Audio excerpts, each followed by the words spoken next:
गोकुल लीला प्रसंग का अगला पद है शोभित कर नवनीत लिए। इस पद में सूरदास जी ने बाल श्री कृष्ण की उस बाल्यावस्था का वर्णन किया है जब वो घुटनों के बल पर चलना सीखते हैं। कवि लिखते हैं शोभित कर नवनीत लिए। जो बाल श्री कृष्ण हैं उन्होंने शोभित, सुंदर लग रहा है, कर हाथ, नवनीत लिए जिसमें नवनीत मक्खन लिए पकड़ा हुआ है। अब प्राय श्री कृष्ण ने अपने हाथ में, शिशु श्री कृष्ण ने अपने हाथ में मक्खन लिया हुआ है और वो बहुत सुंदर लग रहे हैं। घुटनों चलत, बाल कृष्ण है वो घुटनों के बल चल रहे हैं। रेणु तनु मंडित, रेणु मिट्टी, तनु शरीर, मंडित लगा हुआ है शरीर के ऊपर।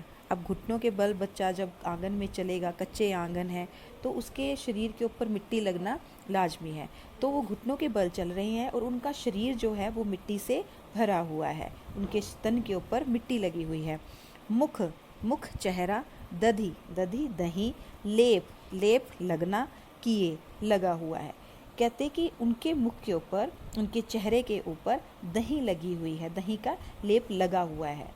जैसे ही बच्चे को हम खाना खिलाते हैं, खाना खिलाने के बाद उस खाने का अंश जो है वो उसके चेहरे पे, उसके मुख के चारों ओर लगा होता है, उसी तरह से दही जो है उनके चेहरे के ऊपर लगी हुई है। चारू कपोल, कपोल उनके जो गाल, चारू बहुत सुंदर, बाल श्री कृष्ण के गाल हैं बहुत सुंदर हैं। लोल, लोल होता है चंचल, लोचन आँखें, उनकी आँखें बहुत चंचल हैं, चंचल आँखें हैं। गो रोचन तिलक दिए, और उन्होंने तिलक कहाँ लगाते हैं बेटे? मस्तक पे, तो सिर के ऊपर, मस्तक के ऊपर गोरोचन चंदन का तिलक लगा हुआ है। लट, लटकनी मनो मत मधुप गन मादक मद ही पिए। जो उनके चेहरे के ऊपर, उनके माथे के ऊपर लटें होती हैं, बालों की, छोटा सा बालक है उसके बाल छोटे छोटे होंगे, घुंघराले से बाल होते हैं बच्चे के। जब वो घुटने पे चलता है तो उसके जो बाल हैं, जिस हाथ को उठाता है बाल उधर की तरफ चल पड़ते हैं, तो माथे पर हिलते हुए बालों की बड़ी सुंदर ही उपमा सूरदास जी ने की है। क्या लिखते हैं कि उनकी जो लटें हैं, लट लटकिन, बालों की लटें जो लटकी हुई हैं, मानो ऐसी प्रतीत हो रही हैं मानो मत, मत क्या होता है? मस्त। मधुप, मधुप क्या होते हैं? भ्रमर, भंवरे। गण, भ्रमरों का समुदाय।